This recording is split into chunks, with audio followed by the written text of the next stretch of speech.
नमस्कार विद्यार्थी मित्रांनो, आज आपण पाहत आहे वर्ग 7चा मराठी विषय कविता आहे नाव झाड म्हणतं दारा दे।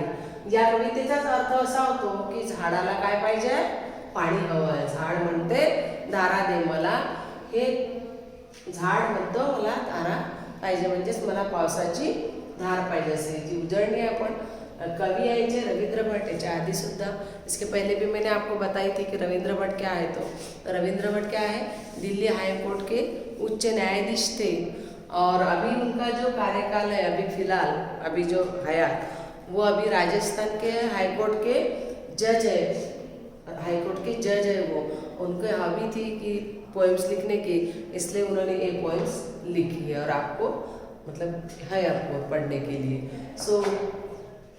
इसके पहले कि हमने 2 स्टांजे लिए थे पहले वीडियो में, उसका थोड़ा सा रिकॉल करते हुए कि क्या क्या था उसमें कि पहले स्टांजे में क्या बोल रहे थे कवि कि मतलब कवि बोल रहे थे कि पहले स्टांजे में क्या था कि बोलते कि मतलब ये मतलब जैसे झाड़ को क्या चाहिए था, पानी चाहिए था, पंछियों को चारा चाहिए था, मतलब खाद्य पदार्थ चाहिए था उनको, और क्या चाहिए था, पंछियों को चारा चाहिए था।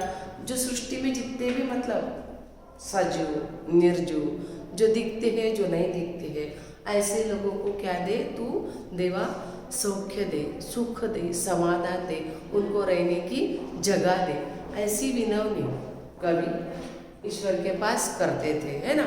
उसके बाद सेकंड स्टांजे में उन्होंने ये बताया था कि ऐसे पानी ऐसा पानी दे, ऐसी बरसात दे कि जिसमें नदी नाले एक हो, यानी ऐसा पानी मुबलक प्रमाण का पानी हमको दे। अभी की जो परिस्थिति है आपने देखे होंगे कि हमको मार्च महीना नहीं होता तो पानी की हमको झरने कुएं को पानी कम हो जाता है, झरनों को पानी की धार ऐसे थोड़ी सी रहती है। मतलब यही है कि अगर मुबलक प्रमाण में पानी रहा, मतलब ज़्यादा अगर बरसात रही तो क्या होगा, इसके परिणाम हमको अभी नहीं भुगतने पड़ते। तो इसीलिए कवि बोल रहे हैं कि ईश्वरा तू क्या दे कि जो नदी नाले हैं जो झरने हैं उनको सबको क्या दे, मुबलक प्रमाण में पानी दे, और क्या दे, जो वन में जो मतलब जंगल में जो क्या बोलते हैं उसको, बाम्बू के पेड़ है, उसमें जो उसकी जो हवा आती है, जो हवा तो चलती रहती पर जो हवा ऐसी झुरझुर हवा बहने वाली है, जो मंद हवा बहती है, उससे जो उसके जो पेड़ के जो पत्तियां रहती है उसका जो आवाज़ होता है। देखो जैसे पतझड़ होने के बाद जो नीचे जो पेड़ के पत्ते गिरते हैं ना, पतझड़ बोलते हैं उसको मराठी में, वो जो पतझड़ होते हैं उसके बाद जो गिरते हैं ना, उसके बाद उसके ऊपर अगर पैर डाला आपने तो कड़ से आवाज़ होता है। तो वैसे ही बाम्बू के पेड़ को जब पत्तियां रहती है, हवा आती है तो उसका ऐसा सर ऐसा आवाज़ आता है। तो वही आवाज़ को कवि ने बोला कि क्या है ये बाम्बू के पेड़ का गाना है। जो पत्तियों में जो आवाज़ आ रहा था उन्होंने उसी पत्तियों को कवि ने बोला कि बाम्बू की पेड़ का क्या हो रहा है, हमको आवाज़ आ रहा है, ऐसा कवि ने बोला था। उसके बाद बोला था कि हमको क्या नहीं चाहिए, अखंड वादळ बिल्कुल नहीं चाहिए, हमको तूफान बिल्कुल भी नहीं चाहिए। हमको क्या चाहिए, हमको तूफान वाला वारा, हमको हवा ऐसी नहीं चाहिए, हमको ऐसी हवा दे जिससे हमारा यानी हमको उस हवा से आह्लाददायक आनंददायक हमको महसूस हो, ऐसी मंद बहने वाली हवा हमको दे। ये थे हमारे इसके पहले वाले जो वीडियो में हमने देखे थे, उसका थोड़ा सा रिकॉल किया मैंने ताकि आपको याद आए। ओके, अब देखेंगे हम लास्ट वाला स्टांजा, थर्ड स्टांजा। ओके, अब थर्ड स्टांजा में क्या बताया उन्होंने, तृणकोमातना प्रकाश दे, प्रकाश मीन्स उजड़, तृण मीन्स गवत, तृण मीन्स गवत, कोंब मीन्स अंकुर, कोंब मीन्स नहीं, द्विदल धन्य नहीं बोलती का उसको, कोंब मीन्स अंकुर, प्रकाश मीन्स उजड़,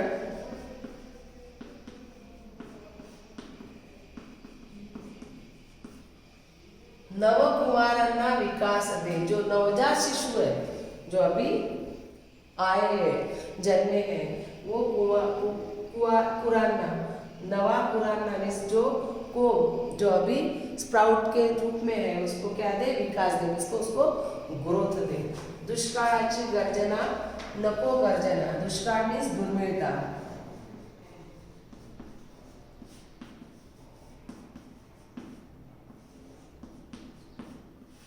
दुर्मिळता नको गर्जना. गर्जना मीन्स घोषणा है ना.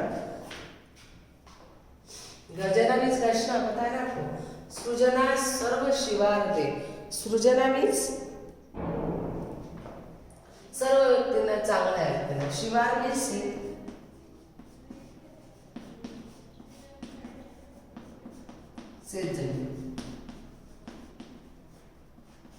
ओके. सृजन मीन्स होता है कि जैसे ये है ना, इसके बाद में बताती हूँ मैं इसका. ओके सो देखिएगा. तृणकोमांना प्रकाश दे. जो अभी नई पानी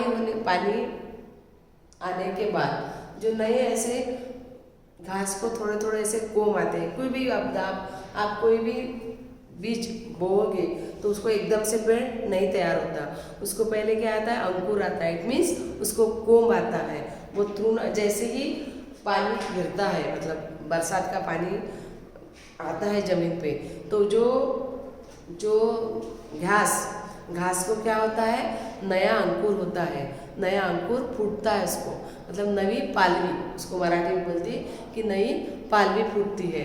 इट मीन्स क्या हुआ कि घास को नया कोम आने दो. उसको नए कोम को क्या चाहिए, प्रकाश भी चाहिए, साथ में पानी भी चाहिए. तो नए कोमांना क्या चाहिए, प्रकाश दे. यानी जो नया अभी जो नवजात है, अभी जो सिर्फ उग रहा है, अभी उसको सिर्फ अभी वो निकला है, जमीन के पेट से निकला है थोड़ा सा ऐसा अंकुरित नहीं का. जैसे देखो यहाँ पे मान लो ये सीड है, उसको ऐसा कोम आता है थोड़ा सा, ये सीड समझो है ना. तो ये जो कोम है इसको क्या दे तू, प्रकाश दे. नव कुरान्ना विकास दे. पूर मीन्स होता है कि सेठ जमीन. नव मीन्स होता है कि जो अभी अंकुरित हुई है, जो अंकुरित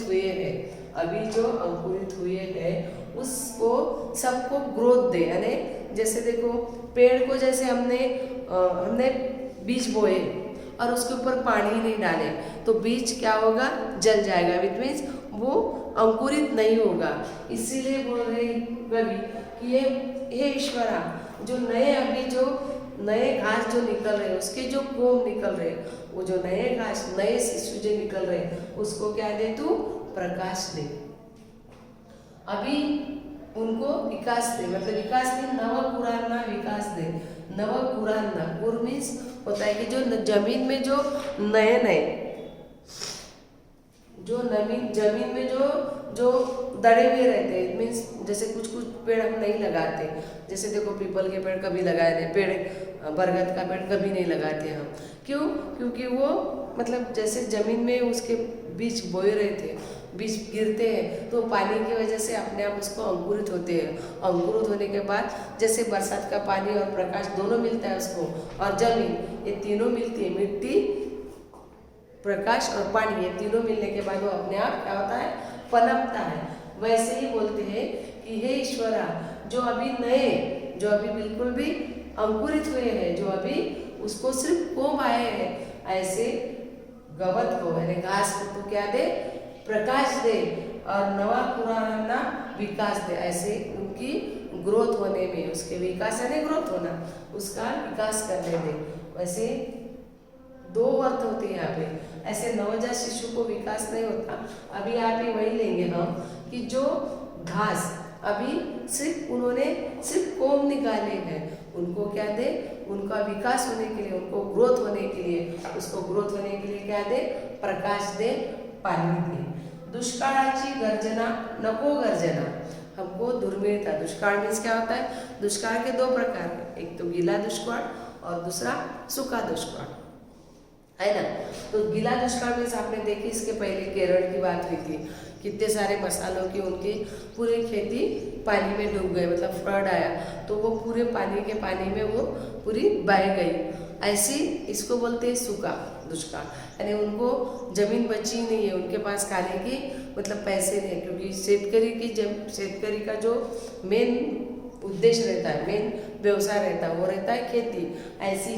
ऐसी ही दुष्काल की गर्जना को मतलब हम ना सूखा दुष्काल चाहिए हमको, ना गीला दुष्काल चाहिए हमको। ये दुर्मेधता हमको बिल्कुल भी नहीं चाहिए। ऐसी गर्जना मतलब ऐसी ये घोषणा मत कर तू, ऐसे ईश्वर को बोलते हैं कि हे ईश्वरा, तू हमको दुष्काल मत दे, ना सूखा दे ना गीला दे।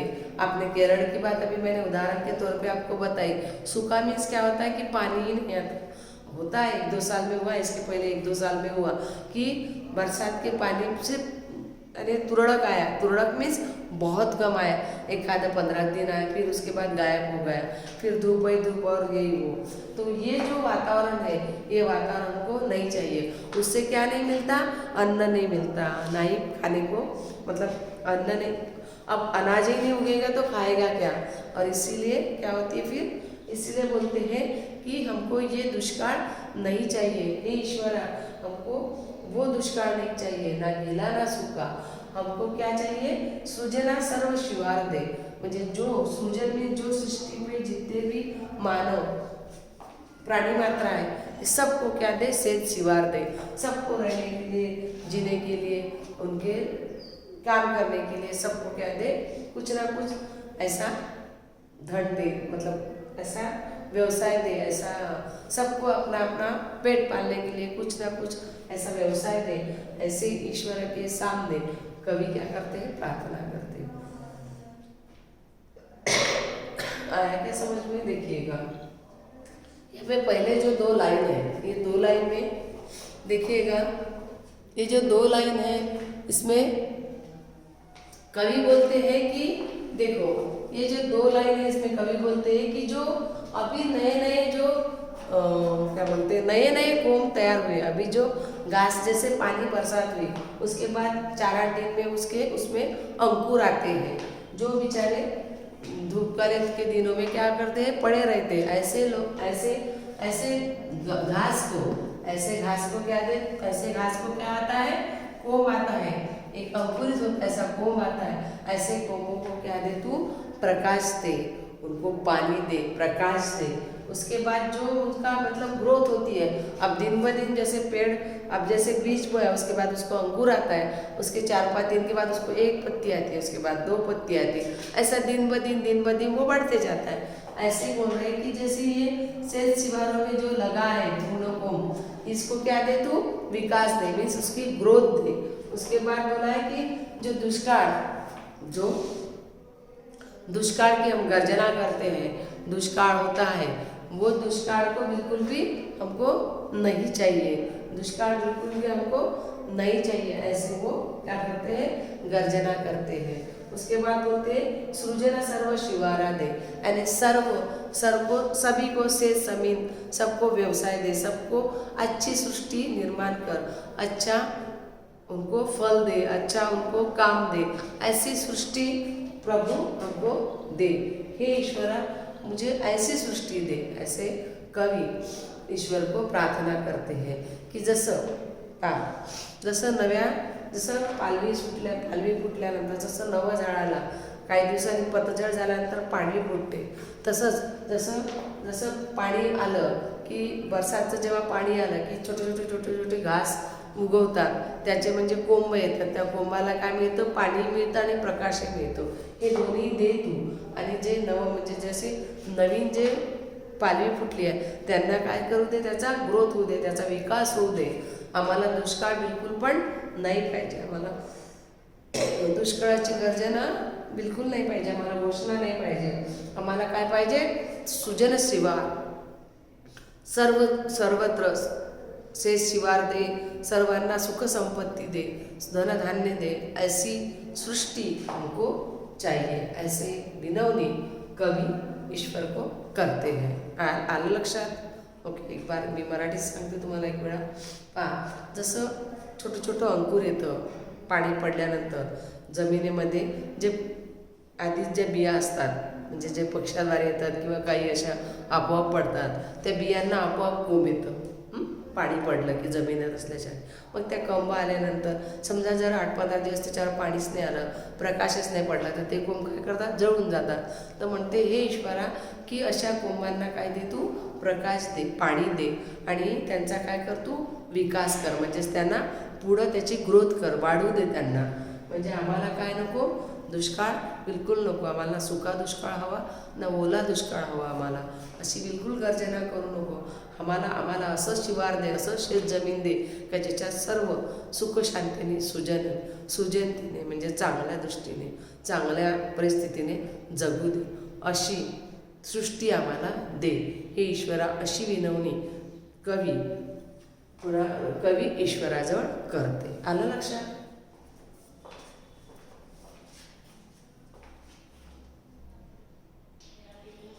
Okay, now listen.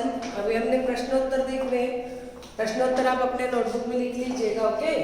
सृष्टीमधल्या चराचराला काय द्यावे असे कवीला वाटते. ओके. सृष्टीमधल्या मतलब जो अभी मैंने सजीव निर्जीव नहीं क्या, उनको क्या देने के लिए मैंने पहले स्टार्टिंग में उसका आंसर, सृष्टीमधल्या चराचराला सौख्य व निवारा द्यावा असे कवीला वाटते. पाणी कुणाला मिळावे असे कवीला वाटते. नद्या ओहळांना पाणी मिळावे असे कवीला वाटते. कवीला कशाची गर्जना नको आहे, कवीला दुष्काळाची गर्जना नको आहे. ये 3 क्वेश्चन. इसके बाद चौथा क्वेश्चन यहाँ पे लिख दी मैंने. ये स्मॉल क्वेश्चन है, जो बड़ा क्वेश्चन है मैं बाद में वीडियो भेजूंगी आप लोगों को. ओके. प्रकाश कुणाला मिळावा असे कवीला वाटते. तृणकोंबांना प्रकाश मिळावा असे कवीला वाटते. ये चारों क्वेश्चंस आप अपने नोटबुक में नोट करिएगा और उसके बाद जो क्वेश्चन है बड़ा वाला वो आपको मैं PDF भेजूंगी. Okay. So bye bye, have a nice day.